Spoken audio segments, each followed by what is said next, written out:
네, 어제 본문 내용에는 주로 므낫세 왕에 대한 이야기가 나왔습니다.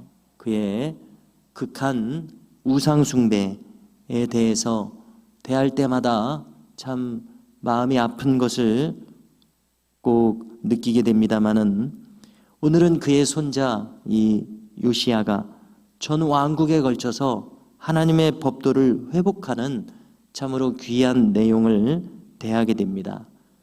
그는 8세의 주기에서 31년간 통치했기에 39살에 요절이라고 할 수 있는 이른 죽음을 맞이했습니다.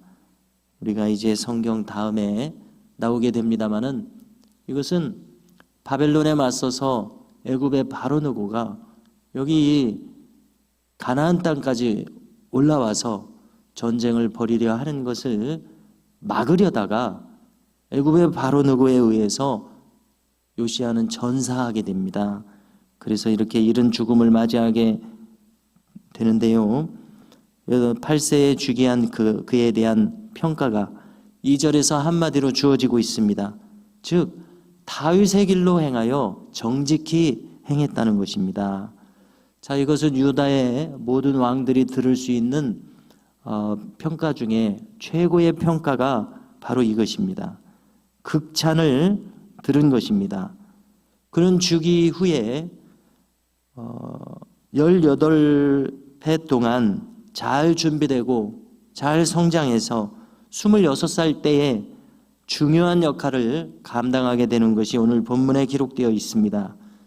한마디로 말해서 그는 하나님의 성전을 돌아볼 마음을 가지는 사람이 되었습니다. 마치 다윗 왕이 성전을 건축할 수 있게 되기를 몹시 원하던 바로 그 마음과 비슷합니다. 솔로몬이 즉위하자마자 성전 건축에 그렇게 충성을 다한 것과 비슷한 마음입니다. 요시야도 성전을 돌아보고자 하는 그 뜻을 세워서 서기관 사반을 성전에 보냈습니다. 왜냐하면 성전 담당자는 아무래도 대제사장이기 때문에 그렇습니다. 여기 이 서기관이라고 하는 말을 우리가 이해하고자 할 때에 아마 조선시대 관직으로는 왕 옆에는 항상 도승지가 있었습니다. 도승지에게 뭘 하라 이렇게 명하는 것을 우리가 사극에서 보는데요, 요즘으로는 대통령 비서실장 정도 위치가 될 것입니다. 즉 왕의 서기관입니다. 이 사반을 보내서 대제사장에게 가도록 했는데요, 이 선배 왕들의 행적을 볼 때에, 즉 므낫세와 아몬의 행적을 볼 때에 유다의 신앙은 참으로 처참하게 무너져 있었습니다. 대제사장이 hil기야라고 하는데, 이 hil기야 대제사장도 참 이 제사장으로서 이런 비극적인 시대를 보냈기 때문에 참으로 안타까운 인물로 여겨집니다. 왜냐하면 이 인물이 므낫세 치세의 대제사장이었다면은 아세라 목상이 성전 한가운데 세워지는 것을 그가 감당해야 하지 않았습니까? 만약에 그렇게 하면 안 된다고 맞섰더라면은 목숨을 부지하기 어려웠을지도 모릅니다. 왜냐하면 우리가 이사야 선지자가 므낫세 왕 치세에 순교를 당하게 되는데, 우리가 히브리서에 보면은 톱으로 켜집을 당했다 이런 내용이 나오지 않습니까?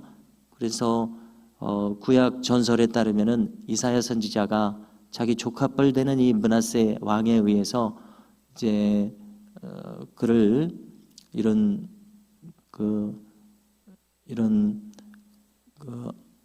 하나님을 대적하는 우상 숭배에 대해서 이사야 선지자가 가만히 있었을 리가 없지요.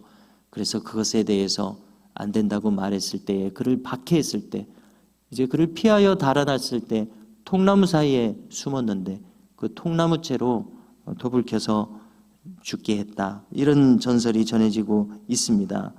여기 이 hil기야라고 하는 제사장, 그런 내용까지는 없습니다. 므낫세에게 맞서지 않았다 이런 내용까지는 없습니다만은, 이 대제사장 hil기야도 이러한 시대에 태어나서 대제사장을 맡는 것이 참으로 중대한 임무인데 어떻게 감당했을까 하는 그런 마음이 듭니다마는, 이 요시야는 아무튼 이 hilki야에게 사반을 보내서 성전을 정비하고자 했습니다. 그래서 요시야가 생각할 때 짐작하기로는 이 모든 것을 바로잡기 위해서는 성전부터 바로 세워야 된다, 이렇게 생각한 것 같습니다. 그래서 사반을 보내서 성전 수리가 잘 되고 있는지, 재정은 바르게 사용되고 있는지 점검하게 했습니다. 성전에는 성전 수리비를 충당하기 위한 헌금궤가 있었습니다. 그래서 예수님도 저 과부가 가장 많은 돈을 헌금했다고 말하는 그 헌금궤입니다. 그 자리에 헌금궤, 여기 이 성전 수리가 잘 되고 있는지, 재정은 바르게 사용되고 있는지 점검하게 했습니다. 그래서 총수납금을 회계해서 건축 실무자에게 넘기도록 했고, 작업자들이 재료를 사서 성전을 보수하는 데 꼭 사용되도록 감독했습니다. 자, 그런데 이렇게 정비하는 가운데 생각지 못했던 일이 일어나게 됩니다. 그동안 므낫세 왕 이래로 얼마나 하나님을 바로 섬기는 이 성전 일이 흐트러졌겠습니까? 방치되고 있었던 율법책을 발견한 것입니다. 이 율법책은 언약궤 옆에 두도록 한 율법책이라고 설명이 됩니다. 그리고 이 율법책은 성경학자들에 따르면은 이 구약 성경 두루마리는 방대하죠. 그래서 이사야서가 따로 두루마리가 있어야 될 정도로 방대한 양인데, 이 율법책이라고 하는 것은 신명기 28장에서 30장까지를 따로 한 책으로 묶은 것이라는 겁니다. 그래서 누군가 이렇게 말한 것을 기억합니다. 이 방대한 성경을 많은 시간 동안 읽을 수 없으니 짧게 요약해달라. 그러면은 성경을 압축하면 어떻게 제시할 수 있느냐? 모세오경으로 요약할 수 있다, 압축할 수 있다. 모세오경도 많다. 그러면 어떻게 압축할 수 있느냐? 신명기로 압축할 수 있다. 신명기도 너무 많다. 어떻게 압축할 수 있느냐? 신명기 28장을 보면 된다. 자, 이와 같은 내용을 참고할 때 신명기 28장이 그렇게 성경 전체의 요약이라고 볼 수 있는 그러한 내용인가 하는 이 의문이 생기죠. 그래서 그 구조를 잠시 거론한다면, 신명기 28장의 앞에 3분의 1은 하나님을 잘 섬겼을 때 받게 되는 하나님의 복을 거론했고, 또 뒤에 3분의 2는 하나님의 법도를 떠났을 때 받게 되는 온갖 저주에 대해서 기록되어 있습니다. 그렇다면 이 3분의 2나 되는 저주의 말씀들을 생각해 볼 때에 많은 경고, 하나님을 떠날 때 임하게 되는 화에 대한 많은 경고가 있음을 알게 됩니다. 바로 이 요시야 왕이 이 율법책을, 이 내용의 율법책을 대하게 된 것입니다. 그리고 이 율법책의 내용의 중요한 한 가지는, 온 나라가 하나님을 떠나게 됐을 때 반드시 이 나라가 망하게 될 것이다. 다른 나라에 사로잡혀 가게 될 것이다. 이러한 내용이 있음을 우리가 읽을 수가 있습니다. 대제사장 hilki야가 이 율법책을 발견했다는 겁니다. 그래서 사반에게 전달했습니다. 그래서 사반이 이것을 가지고 와서 왕에게 보고를 한 것입니다. 보고를 하면서 이 율법책의 내용을 쭉 읽어 드릴 때에 요시야 왕이 이 모든 내용을 듣고 옷을 찢으며 회개하는 내용이 나와 있습니다. 왜 회개합니까? 이 나라가 앞에 선대 왕들에 의해서 너무나 하나님의 법도를 많이 떠났고, 그러므로 이 나라는 반드시 멸망할 수밖에 없다는 그것을 깨달았기 때문에 그렇습니다. 전국에 만연한 이 우상 숭배의 재단을 어찌할 것입니까? 하나님의 진노를 막을 길이 없을 정도다. 이렇게 요시야가 생각한 것 같습니다. 이러한 참담한 생각과 깨달음에 의해서 이제 자기만 그렇게 생각하는 것인가 하는 확증이 필요하지 않습니까? 나보다 더 신앙 연륜이 높은 분의 이 의견을 듣고 싶은 겁니다. 그때 성전에 제사장 찬양대 이 예복이 있지 않습니까? 이 예복을 만드는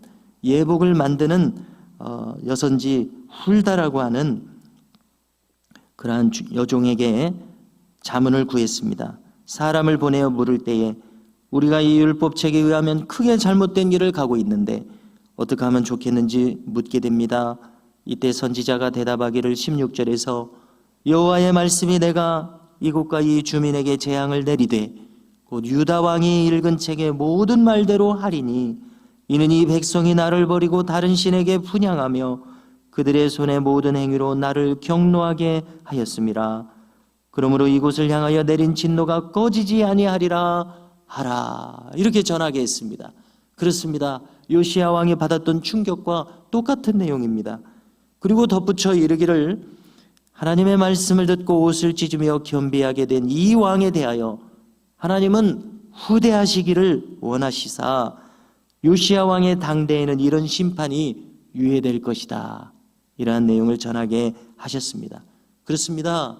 이미 수십 년간 이어진 이 유다의 이 극렬한 우상 숭배에 대한 하나님의 심판은 이미 확정되었습니다. 그러나 이 요시야 왕만큼은 참되게 회개하는 그 모습을 인정하셔서 그의 치세에는 이 심판을 유예하실 것을 하나님께서 뜻하셨다. 이러한 내용을 전하라 한 겁니다. 참으로 요시야 왕에게 보이신 하나님의 최대한의 은총이었을 것으로 생각됩니다. 이제 이후로 요시야 왕은 성경에서 일컫기를 요시야의 종교개혁이라고 하는 일컬어지는 큰 신앙개혁을 단행하게 될 것입니다. 크게 잘못된 이 나라를 돌이키기 위해서 성심을 다할 것입니다. 자, 요시야는 어떻게 이 일을 시작했습니까? 그는 아름답게 경건하게 잘 성장해서 26살 때 내가 성전을 돌봐야 되겠다. 이게 나에게 맡겨진 일이다. 이렇게 해서 자기의 소임에 충실할 때에 이제 하나님께서는 율법책을 발견하게 하는 이 뜻하지 않은 일을 통하여 온 나라를 신앙으로 돌이키게 하는 이 큰 일을 맡기시는 이러한 상황이 펼쳐지는 것을 알 수 있습니다. 주님은 달란트 비유에서 작은 일에 충성된 자에게 큰 일을 맡기시는 것을 말씀하시지 않습니까? 바로 우리 신앙의 중요한 원리가 이것인 것을 다시 한번 대하게 됩니다. 우리에게 지금 맡겨주신 이 작은 일에 충성을 다할 때 하나님께서는 더 큰 것으로 우리에게 맡기시는 이와 같은 원리가 있습니다. 그러므로 오늘도 우리에게 바로 내 앞에 직면한 나에게 맡겨주시는 이 일을 충성스럽게 감당할 수 있는 은혜가 우리 모두에게 있기를 간절히 바랍니다.